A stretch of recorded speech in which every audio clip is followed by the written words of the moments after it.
మొరటోడు అని వాళ్ళు వీళ్ళు ఎన్నెన్ని అన్న పసి పిల్లవాడు నవ్వాడు.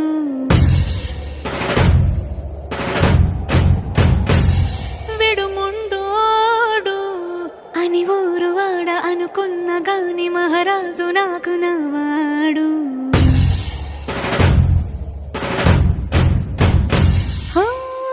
మాట పెడుసైనా మనసులో వెన్న రాయిలా ఉన్నవాడిలోన దేవుడెవరికి తెలుసును నాకన్నా. సూసేకి అగ్గిరవ్వ మాదిరే ఉంటాడు.